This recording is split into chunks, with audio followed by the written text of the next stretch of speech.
membesarkan anakku, saya yang mendidik anakku. Jadi saya tahu dengan karakter anakku. Kenapa kau masih nunggu abang, Dek? Kata dia gitu. Ya karena aku sayang sama abang, saya bilang. Bukannya dia hatimu buat laki-laki lain. Dia bilang. Demi untuk menegakkan keadilan saya tak pernah takut apapun ceritanya. Tolong ya dibuka maskernya dong. Buka maskernya dulu. Tak peduli saya, apa yang ada sama saya harus jual untuk demi mengungkap kasus ini. Woi, kau tembak cepat kau tembak. Saya sudah bikin malu keluarga. Saya sudah bikin hancur hati mama dan papa. Aman,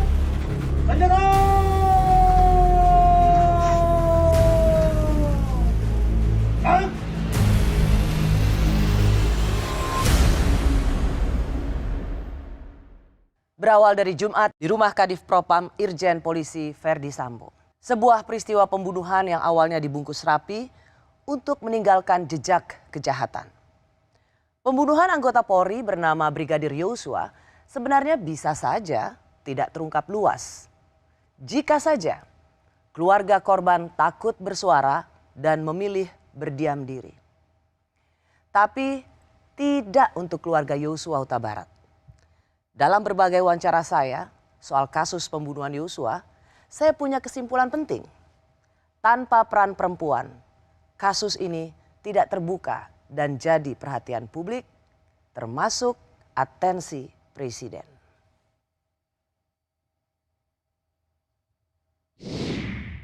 Bu Ruslin, termasuk ibu yang menjemput Reza, ibu yang selalu mengatakan ada kejanggalan pada kematian Yosua.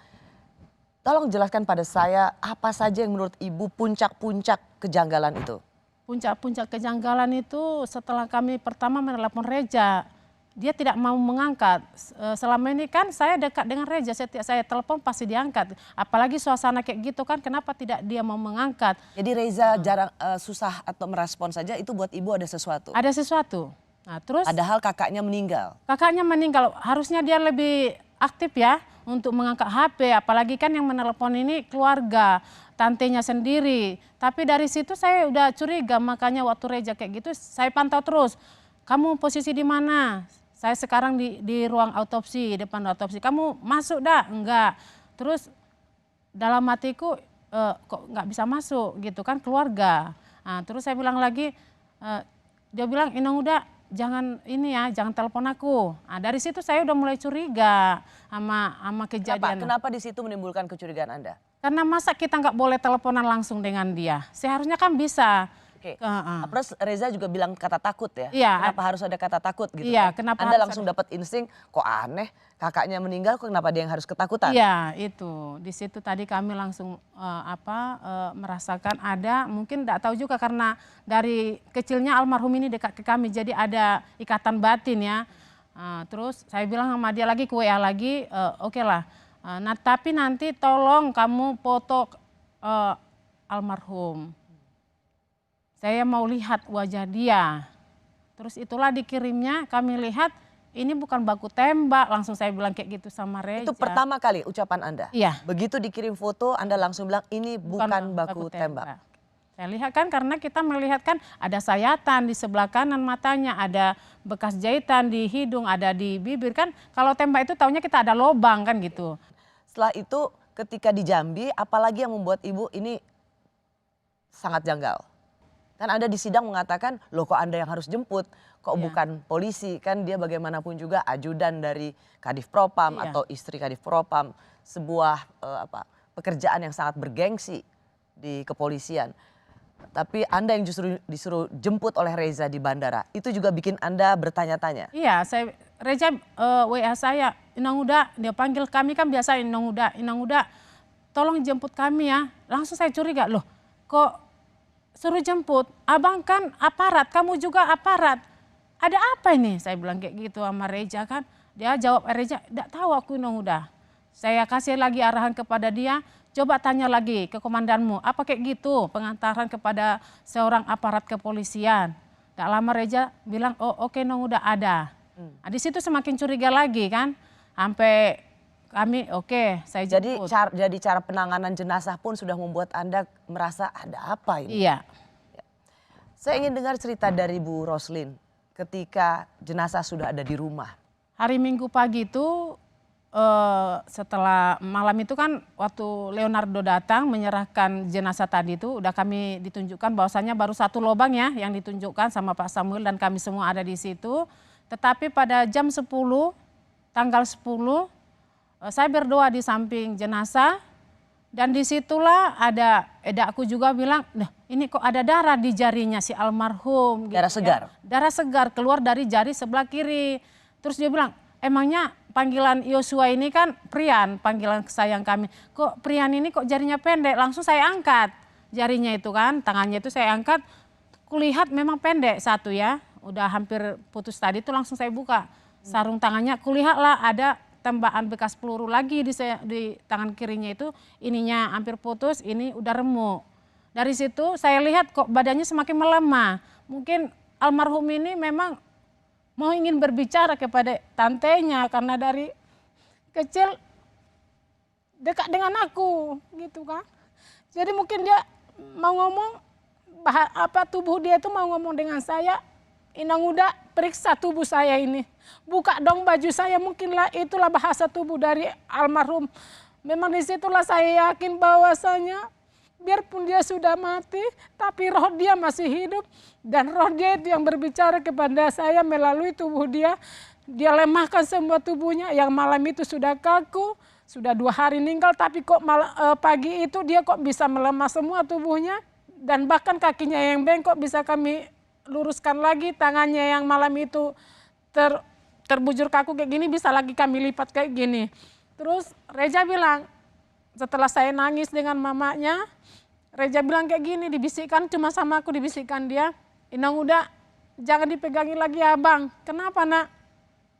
Abang itu dosis formalinnya cuma 24 jam. Terus saya marah sama Reja. Kenapa kau nih? Inang udah kan suruh kamu buat formalin 5 hari. Untuk dosis 5 hari. Kenapa kok 24 jam? Reja bilang itu kata dokternya. 24 jam cukup dosis formalinnya gitu. Disitulah inisiatif saya lagi telepon medis. Minta ditambahin formalin karena almarhum ini kan akan dikebumikan hari Senin. Otomatis kalau nggak ditambah formalin kan bau busuk. Nanti yang melayat dia kan pasti menjauh kan. Jangan sampai anak saya nggak dilihat orang, itu prinsip saya. Andai kan tidak ada formalin kedua, maka keluarga tidak akan lihat ya? Tidak akan. Bahwa keseluruhan tubuhnya ada luka-luka di mana saja? Iya. Menurut Bu Roslin atau Bu Rohani, terserah siapa yang menjawab, kenapa dosis formalin dibikin singkat? Mungkin orang itu biar kasus ini tidak terbuka. Kalau cepat kan otomatis dikubur cepat. Segera dikuburkan. Tidak banyak yang berani melawan seseorang yang dianggap sebagai penguasa Polri. Disebut sebagai penentu hidup matinya karir anggota Polri. Ya, Ferdy Sambo adalah simbol super elit kepolisian yang sulit dilawan. Lihatlah bagaimana bintang 1 saja dengan mudah ikut dalam skenario pembunuhan yang awalnya disebut sebagai tembak-menembak. Kebohongan yang dirancang sedemikian rupa menutup jejak pembunuhan yang melibatkan seorang Kadif Propam. Semua nurut dan patuh. Ikuti skenario Sambo. Tapi tidak dengan perempuan-perempuan ini. Anda itu bisa saya juluki sebagai ratu live Facebook. Kalau nggak karena Anda live terus-menerus, mungkin orang juga tidak tahu peristiwa ini. Pernah nggak merasa diancam stop live Facebookmu? Atau juga mungkin ada pertimbangan jangan terlalu membuka kasus ini karena bagaimanapun ada Reza yang masih bekerja sebagai anggota polisi. Iya, awal mulanya itu kan saya live gitu. Dari mabes-mabes itu tunjuk-tunjuk tangan sama saya sampai nunjuk-nunjuk, jangan di live, jangan diambil video ini segala macam gitu kan. Jangan, bahkan HP kami mau dirampas kan. Terus, tapi saya berusaha. Apapun ceritanya kamu bilang, saya tak akan takut. Demi untuk menegakkan keadilan saya tak pernah takut, apapun ceritanya. Saya berusaha, habis live ditutup, saya tutupkan HP saya, kuambil video. Karena kebetulan HP saya punya itu tutup. Jadi bisa saya tutup dengan cara gini-gini untuk mengambil video mereka. Biarpun cuman kakinya, entah cuman rambutnya aja, entah tangannya aja, saya berusaha ngambil. Gak takut tuh ya? Tak pernah takut untuk menegakkan keadilan. Bagaimana dengan pemikiran jangan terlalu ini, karena yang kita hadapi adalah polisi, meskipun itu adalah oknum, Iya. dan ada Reza di situ. Bagaimana dengan masa depan Reza? Pertama tuh ayahnya kan ngomong kayak gini, mungkin abang ini, ayahnya almarhum, sudah diintimidasi sama Pak Leonardo. Membicarakan mungkin nih, dibilang anakmu ini sudah bikin aib dan melecehkan Bu Putri gitu kan. Jadi mungkin abang ini langsung down gitu kan. Jadi apa benar apa tidak kan, dia belum tahu kasus ini sebenarnya gimana gitu kan. Jadi katanya sama saya, Dek sudahlah Dek, nggak usah lah diungkit-ungkit lagi. Kita harus memikirkan masa depannya si Reza. Karena dia kan masih bertugas di kepolisian katanya. Lagian juga yang kita lawan ini adalah jenderal katanya. Jadi saya tetap berusaha. Saya tak mau bang, apapun memang ku bilang sama dia, bang kita nih harus punya pengacara untuk mengusut kasus ini. Saya bilang kan, datang abang bilang, gimana bang, gimana dek, aku nih kayak mana udah tahu kalian kayak mana kehidupan kami nggak punya apa-apa katanya kan. Terus saya bilang, kalau bagi aku bang, aku langsung emosi sama bang itu, kalau bagi aku tak peduli saya, apa yang ada sama saya harus jual untuk demi mengungkap kasus ini. Ku bilang, saya tidak mau kasus ini tertutup. Ku bilang ditutup, ditanam rapat-rapat. Ku bilang kan saya tidak mau. Kalaupun Reza tidak kerja, lebih baik dia tukang cangkul dan tukang dodo sawit. Ku bilang. Jadi harus kita ini, ku bilang kan kita usut kasus ini. Saya tidak apa-apa jadi lebih miskin. Asal jangan harga diri kita diinjak-injak. Nah itu prinsip saya. Kalau Anda diberikan kesempatan bicara, seperti Anda bicara pada Eliezer, bicara kepada Putri, apa yang ingin Anda sampaikan? Saya kepengen bicara sama Putri langsung. Apa sih penyebabnya? Makanya sampai anak kami terbunuh di rumahmu gitu kan? Apa sih? Motif apa sih yang dilakukan anak kami ini? Sampai tega membunuh anak kami. Kalau cuma karena pelecehan kan? Kalau cuma karena tidak mungkin sampai membunuh. Nah, segitu banyak korban-korban yang dikorbankan si PC sama si Sambo.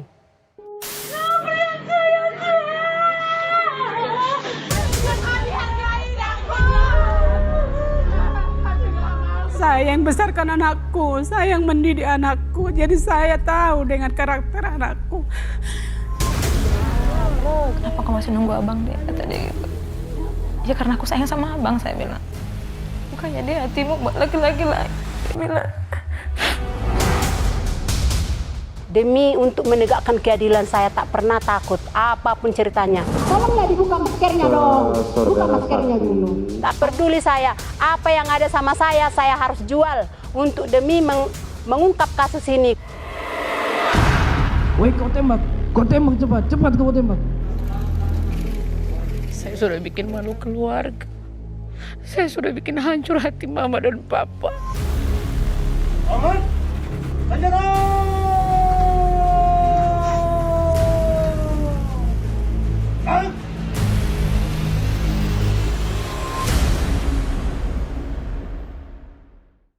Untuk pertama kalinya, Ibunda Yosua Huta Barat, yaitu Ibu Rosti Simanjuntak, bersama kekasih almarhum Yosua, bicara di program Rosi. Saya dapat merasakan kesedihan seorang ibu yang harus menguburkan anaknya. Bukan karena sakit, tapi karena dibunuh. Sangat-sangat pilu hati melihat seorang ibu yang membiarkan anakku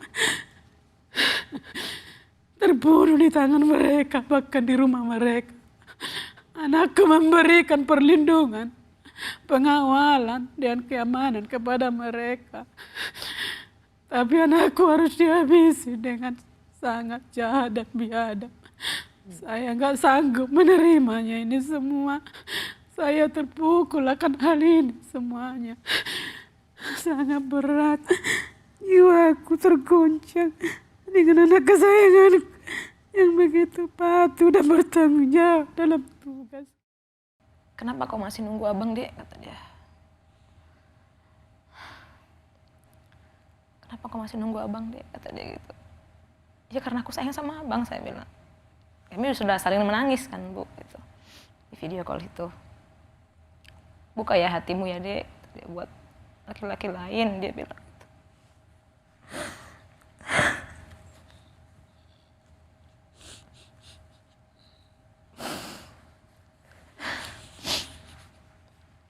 Buka ya, Dek, hatimu buat laki-laki lain. Dia bilang, menikah pun nanti kau punya anak kalian bahagia.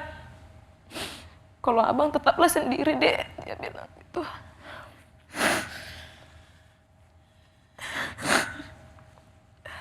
Saya bantah. Ya. Kamu bantah? Saya bantah. Nggak mau, saya bilang gitu. Aku maunya nikah sama abang gitu. Terus dia bilang, dia cuma diam. Abang nggak sayang ya sama adik? Saya tanya. Dia cuma diam.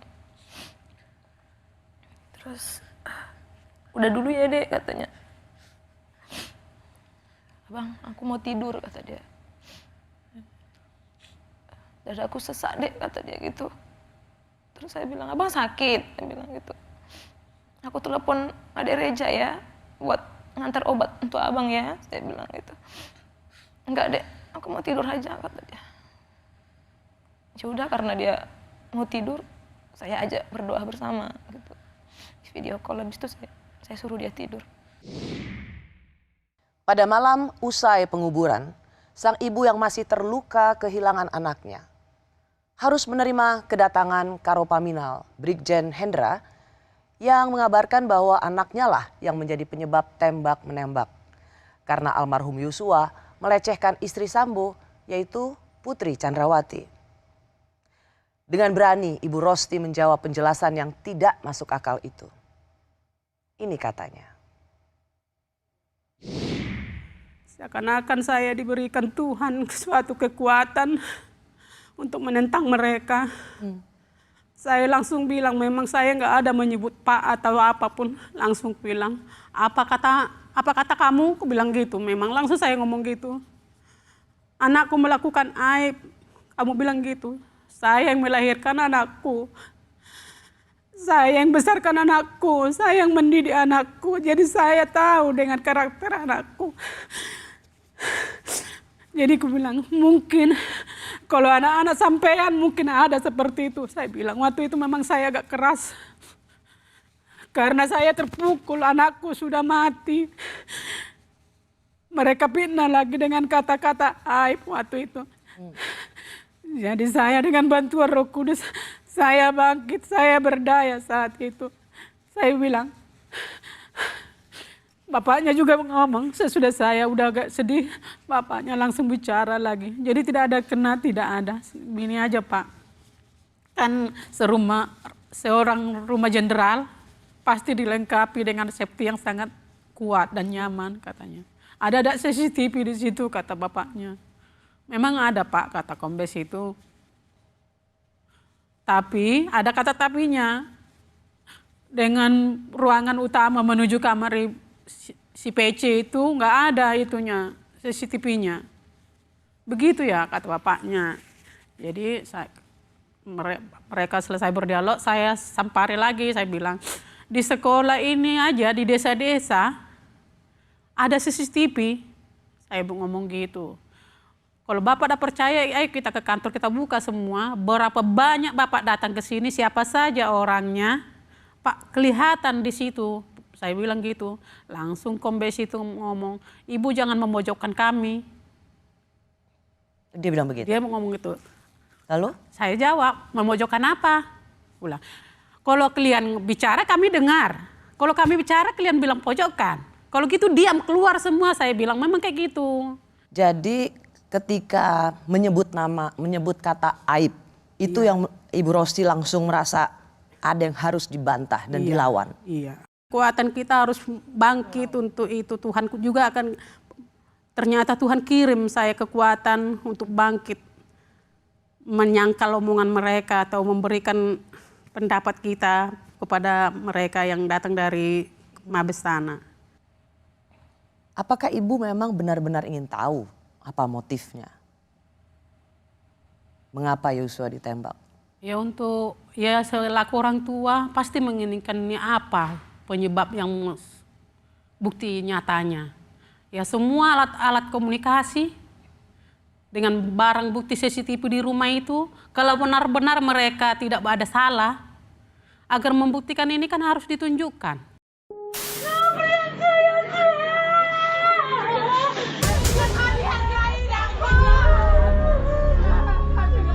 Saya yang besarkan anakku, saya yang mendidik anakku, jadi saya tahu dengan karakter anakku. Kenapa kau masih nunggu abang deh, kata dia gitu. Ya karena aku sayang sama abang, saya bilang. Bukannya dia hatimu buat laki-laki lain, dia bilang. Demi untuk menegakkan keadilan saya tak pernah takut apapun ceritanya. Tolong ya dibuka maskernya dong. Buka maskernya dulu. Tak peduli saya, apa yang ada sama saya harus jual untuk demi mengungkap kasus ini.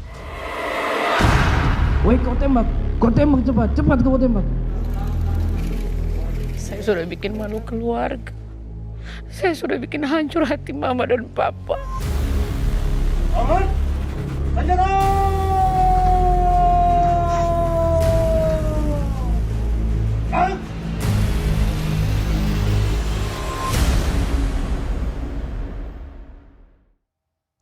Awalnya, saya hanya terfokus pada perempuan-perempuan pembongkar skenario Sambo yang secara langsung bicara lantang di garis depan.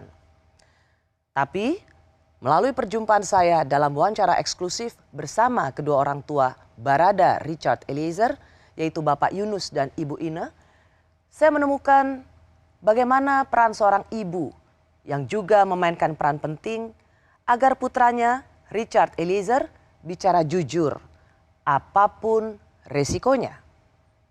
Insting seorang ibu sejak awal sudah merasa ada yang tidak beres. Kalau insting seorang ibu yang melahirkan Icat? Kalau saya memang nggak percaya. Karena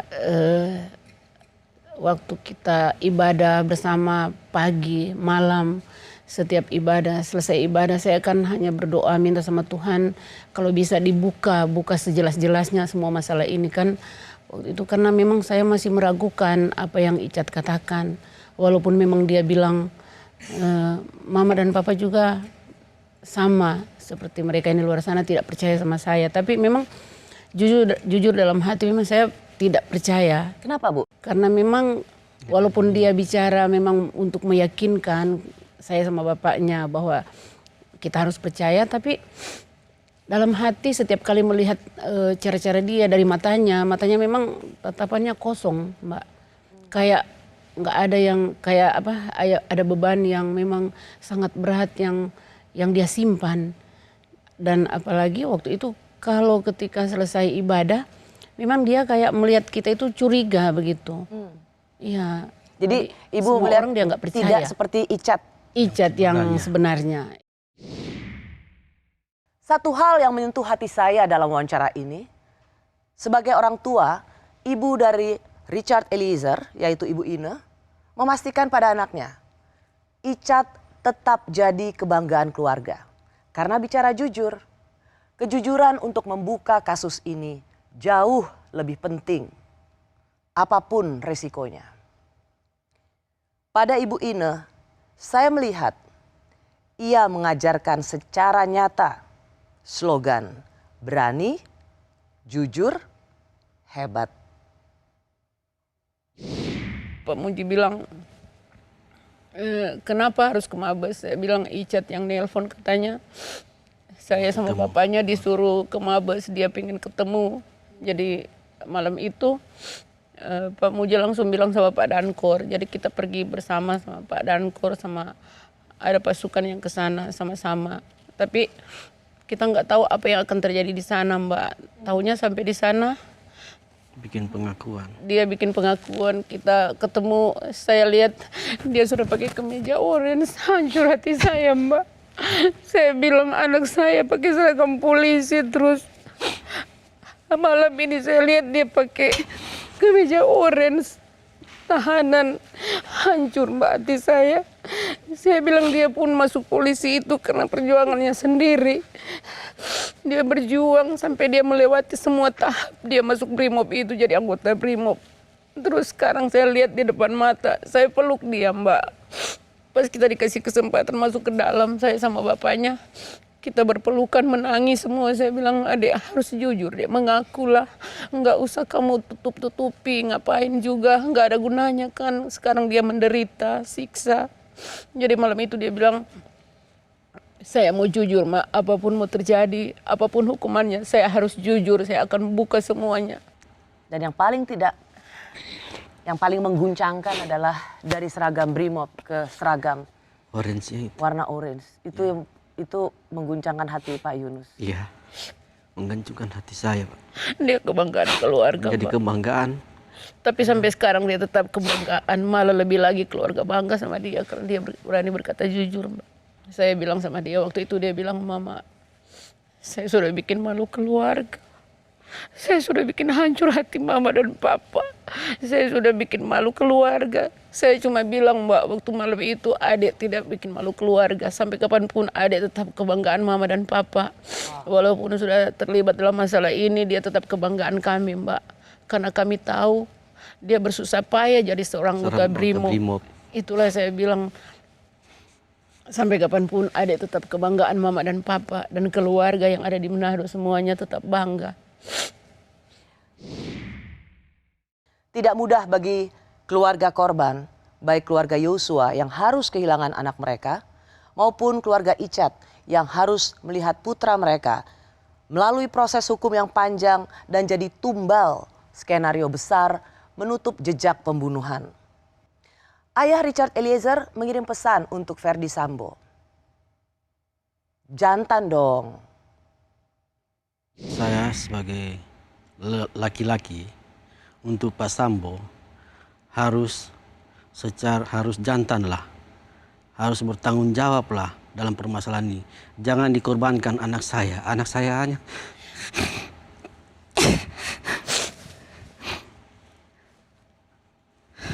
hanya pangkat paling rendah.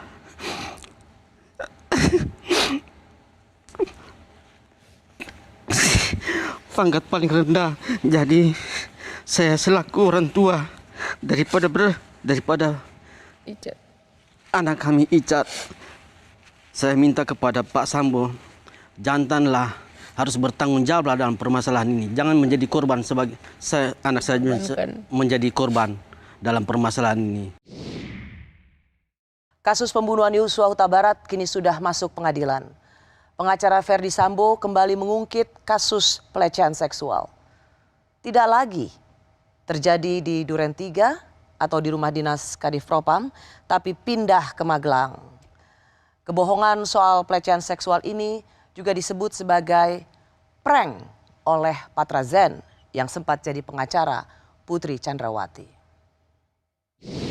Anda awalnya itu menggebu-gebu sekali mengatakan ada pelecehan seksual, dugaan pencabulan.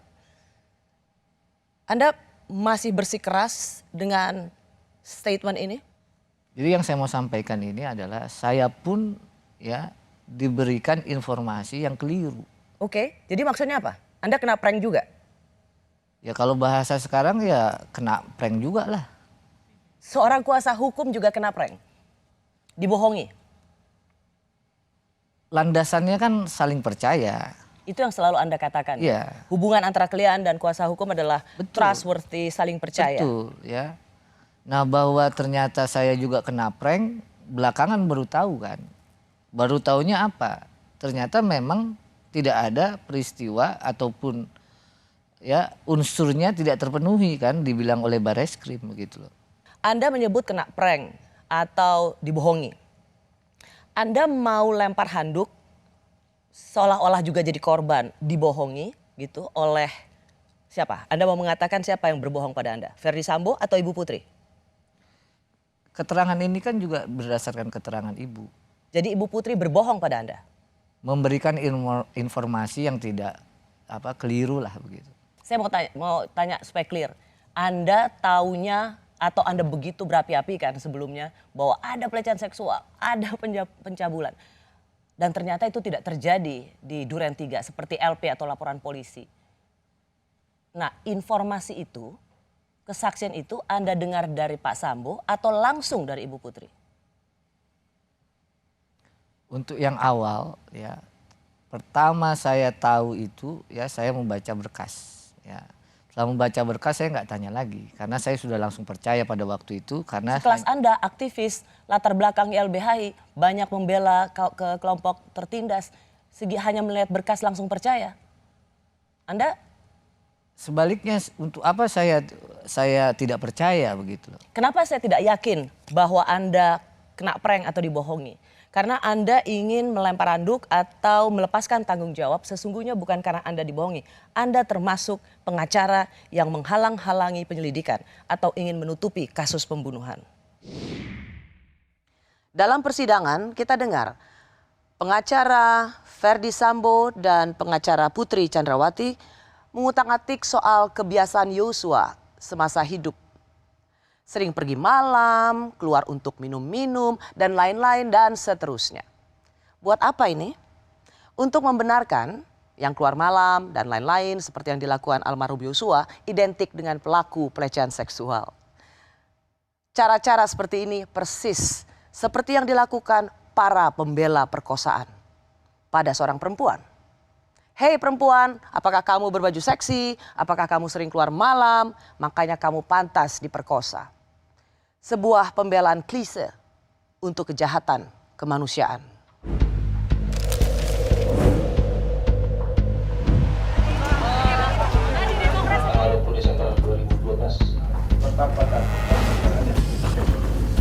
Misi ya Mas.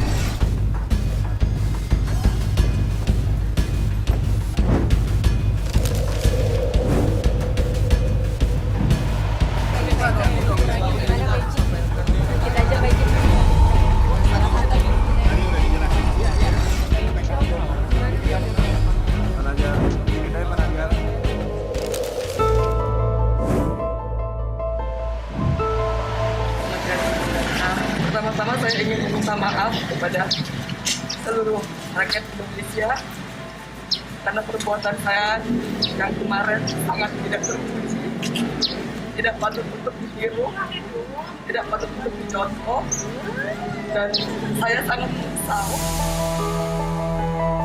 Itu maafin Mami ya. Iya, Kami minta maaf ya. Iya, Ma, nggak apa-apa. Ditinggalin gak ada bertahun-tahun ya. Mungkin harus maafin.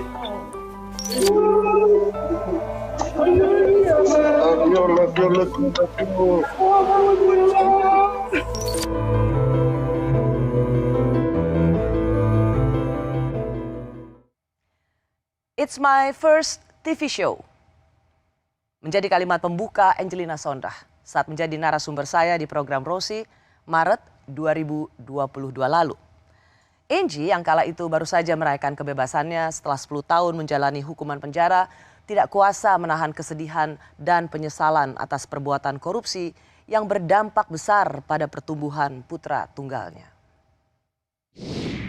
Salah satu yang membuat bagaimana rekam jejak itu selalu ada adalah platform pencari informasi. Keanu ditinggalkan oleh Angie mendekam penjara saat berumur 2,5 tahun. Tentu Keanu adalah seperti halnya anak sekarang, menggoogle atau mencari segala hal di mesin pencari itu gampang. Dan dia bisa membaca apapun tentang ibunya. dengan semua perjalanan dan keputusan dulu yang Angie ambil sebagai anggota Banggar dan kemudian berakibat pada vonis 10 tahun lama di penjara dan kemudian sekarang keluar. Apakah kamu merasa seorang ibu yang baik untuk Keanu? Tidak. Sama sekali tidak. Dan ketika aku mengatakan keluar penjara, aku menyesal. It's because karena salah satunya aku merasa bukan ibu yang baik. Karena aku, Keanu, ikut menderita. Keanu kehilangan ayahnya ketika dia berusia 1,5 tahun. And then aku bukannya ada di situ untuk mendampingin, and then I did stupid things. Dan akhirnya aku meninggalkan Keanu lebih lama lagi. I am totally not a good mother, but I want to be a good mother for him. Honestly speaking, if Keanu can give me a time, aku belajar buat itu, Mbak. Walaupun aku bilang aku tidak seperti yang dulu lagi. Tapi we can find happiness in simple things. No need to be glamour. Nggak usah lagi mau yang kebanyakan. Actually kita bisa kenyang kok dengan 2 helai roti. Itu aku mau ajarin ke Keanu. Tapi I know karena banyaknya sosmed sekarang dengan segala macam flexing. Mungkin masih ada penolakan di Keanu. Tapi aku hanya bisa berdoa. Mudah-mudahan Allah membuka hati Keanu supaya bisa menerima hati ibunya. And then it is not easy. Makanya aku bilang, apalagi perempuan, you better stay away. Jangan pernah ada dalam lingkaran korupsi. Ingat anak aja. Karena gara-gara kita, gara-gara saya yang bodoh, saya yang melakukan hal yang tidak baik, anak saya itu menderita. Kalau Keanu bisa ngomong, I know. Walaupun dia berusaha untuk menutupi itu, tapi I know he hurts a lot. Jadi I have to do things only to see my son. Karena Keanu pernah berantem, jadi aku sedihnya ketika Keanu dilaporin katanya sama gurunya kan. Ada surat bahwa Keanu mukul temennya. Karena Keanu pass the queue. Dia lagi ngantri, terus dia nyelak antriannya. Temennya marah, terus Keanu pukul. Pas ditanya, Keanu kamu kenapa begitu? Karena saya mau cepet-cepet lihat mami. Sementara terus dia datang, dia gak bisa ketemu aku. You know, that really make me such a bad mother. Makanya aku cari jalan, aku main dengan sampah, aku main dengan kotoran. So I can go at least di depan pintu portir and I can see my son face gitu. Terus ketika aku juga akhirnya dapat izin keluar buat bersih-bersih, nyapu-nyapu. Aku janjian sama Pak Ikna. Jam 4 nih ibu keluar. Walaupun aku gak enak lihat Keanu tuh, ngeliat aku tuh lagi macul. Lagi bersihin sampah. Tapi I miss him. Saat saya kembali mengungkap soal kasus mega korupsi Hambalang yang menjerat Angie, ia hanya berulang kali berucap, korupsi tidak mungkin ia lakukan sendirian. Angie bahkan mengaku kala itu sangat takut untuk mengungkapkan kebenaran soal sang mastermind di balik mega korupsi. Saya ingin mengingat kembali apa yang pernah dikatakan Opa, ayah Angie. Saya baca Opa mengatakan bahwa saya tahu ada mastermind di sini. Seorang aktor besar yang menjerumuskan anak saya. Mempromosikan anak saya, tapi justru menjerumuskan anak saya. Opa sendiri tidak ingin menyebutnya. Kenapa Angie tidak menyebutnya dalam persidangan? Saya takut. Saya masih berpikir Keanu harus selamat. Opa harus selamat. Dan kalau saya mau dibilang penakut, saya terima. Karena saya lebih ingin melihat Keanu tumbuh besar, normal, tanpa ketakutan juga di Keanu. I'm a single parent. Kakakku meninggal. So basically I'm running it by myself. Dan aku kan, aku takut, Mbak. Takut? Demi Keanu? He is my everything. Aku hanya punya dia. It's okay. Aku bilang sama Keanu walaupun mungkin Keanu juga nggak percaya. And then it was a pain for me juga kan. Tapi hopefully one day gitu kan, the truth will reveal. Mudah-mudahan kalau masih ada. I'm not expecting it. Tapi kalau one day it will reveal, aku udah nggak punya lagi dendam buat siapapun juga. Aku hanya ingin the truth is for my son. Aku hanya pengen anak saya percaya sama saya. That's it. Orang lain nggak percaya, itu normal, Mbak. Because they saw me like this. Tapi let my son love me, let my son accept me, and let my son think that I'm doing the best for him. Mengapa? Kalau kamu mengatakan aktor, the big actor, di belakang mega korupsi Hambalang ini, itu akan harga bayarannya adalah keselamatan Keanu. Saya tidak mengadjust ataupun tidak mau mengatakan bahwa yes there is. Saya nggak pernah bilang ini ada kekuasaan besar dan it's my feeling. Ketakutan itu ada di dalam aku. And basically it rise karena a certain experiment, artinya Mbak nggak ada orang yang bisa korupsi sendiri. Saya ini siapa? Saya hanya orang yang datang dari Manado, masuk ke politik. Gitu kan. Logically thinking nggak akan masuk akal. Tapi should I discuss it? Pentingkah? Rasanya kan itu udah usang juga. Bukankah ini demi kebenaran? Is there any kebenaran di dunia ini? Apakah ada kebenaran? Apakah ada keadilan? It's my question to myself. Gitu. Karena I was looking for it years by years. Counting days. Hopefully it will come. And then until today,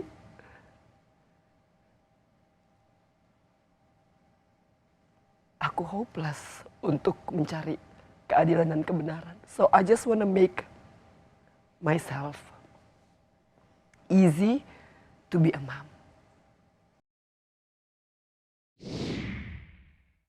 Inilah akhir perjumpaan kita. Terima kasih sudah menjadi pemirsa setia program Rosi. Selamat menyongsong tahun baru 2023. Saya Rusiana Silalahi, tetaplah di Kompas TV, independen, terpercaya.